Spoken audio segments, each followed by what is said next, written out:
1989. So you started reffing first? Started reffing, yes. So I had to redo the school Oh. because I hadn't reffed for about 2.5 years. Yep. And I held a Vic Country badge, which was what we have now as the state badges. Yep. I held a state badge. And because I hadn't reffed for that, I had to redo the school. So I went to Quinny School and did it, and then in 89 to now. Active. At the end Assistant supervisor, committee member, vice president, president, secretary. Wow. Yeah, that's enough. of a love. I think in doing, coming back to refereeing and being part of it, the involvement of the people, I'd just had the addition of a son, and thought, well, the best thing to do would be to get involved in refereeing again, so that if I had the involvement of being part of the sport, part of the teaching and growing the sport, it's a beautiful feeling of achievement and belonging. I think that's the way I would put it. In your heart. I think meeting the youngsters, Yep. giving them training and the experience that you've got, helping them along their way, and then seeing them achieve milestones and going on to junior panel and senior panel and so on and so forth. Chris Reid is the prime example. Yep. While I was there, in that active role of supervising and being part of being the vice president and that, Chris went through all the developing stages, and then even helping as a supervisor when we didn't have one, and then seeing him blossom and getting through to being, one of the top referees in Victoria and Australia, and those are the things that make it. The other is to get a call from somebody who wants a reference for a youngster, and you say to them, this youngster, and then they ask you questions like, is this person able to take direction? And you say, yes. Are they able to make decisions? And you say, yes. They've been able to make decisions. They make decisions split second. They follow rules. They follow being part of a team. And they're not just a person running up and down on the court playing whistle. They're actually developing themselves for their later life. And I think that's the best part of it. Seeing them develop and achieve something. It doesn't have to be the top job, but it is a development of themselves. And most referees, when they leave refereeing, go on to a career, one that they thrive in because of their education and because of their grounding in life. The refereeing does give them a grounding in life. It does. It sure It does. does.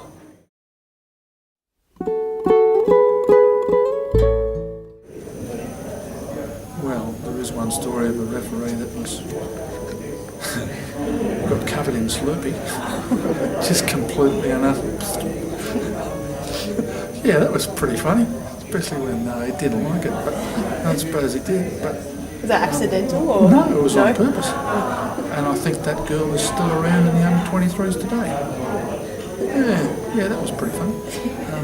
If you could see the funny side of it. But there's lots of things, and lots of people, and lots of interactions between people.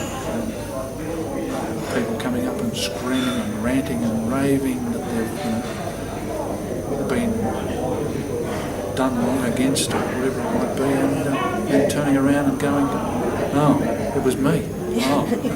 You just see them just deflate totally, especially when it's pointed out to them. Very good. I don't think refereeing's changed that much. You still have the good players, you still have the plodders, you still have the blokes that haven't got any, and the girls that don't have any talent whatsoever. You still have people who complain when they do get fouled, they complain when they don't get fouled. All of those sorts of things, that still exists. I think the thing that has changed the most is the numbers. Because when I started there was 70-something referees. Now we're pushing 300. So I think what has happened, especially when I was in president and the vice president, the amount of administration, the amount of paperwork, the amount of follow-up, the amount of training, the amount of feedback that needs to be given, the amount of communication both from the people who are giving that instruction and the amount of communication that needs to come back so that the people that are receiving help are actually understanding it and are able to give you that feedback that they actually do comprehend it.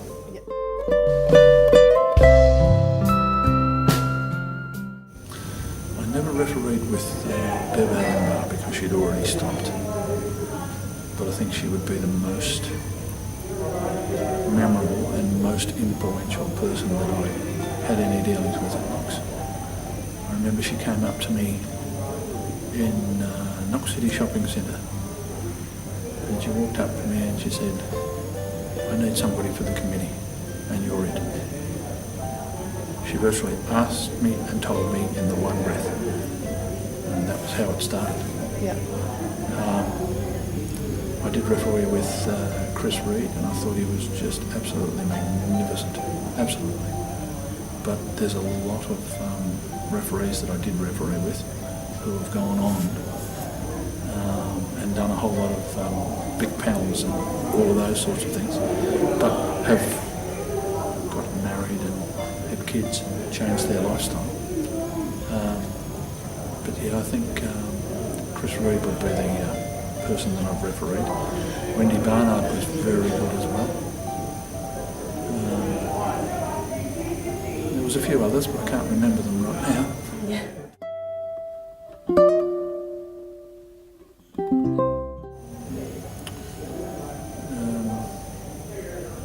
A couple of people did in my younger days.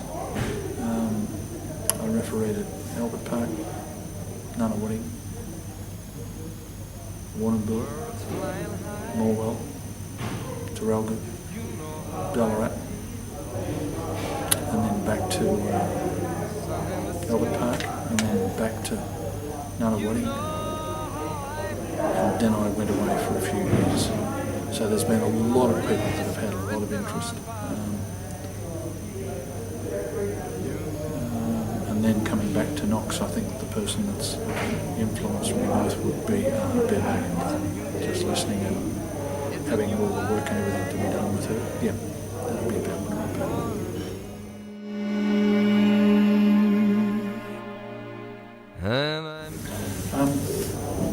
I think the Cavanagh treatment. I would say that if someone does misbehave or try and put it over one of the younger referees, I tend to go out and blow the whistle as hard as I possibly can. If they snip at them, I'll blow it. I tend to talk to them that, yep, this is where it stands, and there's the line, and you just crossed it. And if you want to play basketball, then play basketball according to the rules. If you don't want to, then we can take the necessary action. And more often than not, the first time that's put to them, they'll act up, and I'll give them a holiday. Yep. That night, send them home. Yep. The next night when they walk in, okay, how are you? Great. Are you right? Yep, well I am. And when we walk out in the court, everything's zero. I don't hold anything against you. You just take it from me. And then when they go up and they get the referee treatment that's just normal, then they say, yep, that's the way it is. So then normally there's a bit of respect that's put there. And then normally I'll have a talk to them and say, now, I don't want you picking on the young referees. I don't want you calling them whatever. I don't want you making their life unpleasant when they're refereeing. They're 15, you're 30 or whatever. So therefore I'm probably a bit of a protector in that situation. But I make sure that they understand that if they're going to pick on a young one, they're going to have all the old ones come up and pick on them. Yep. That sorts them out. Yeah. Yep.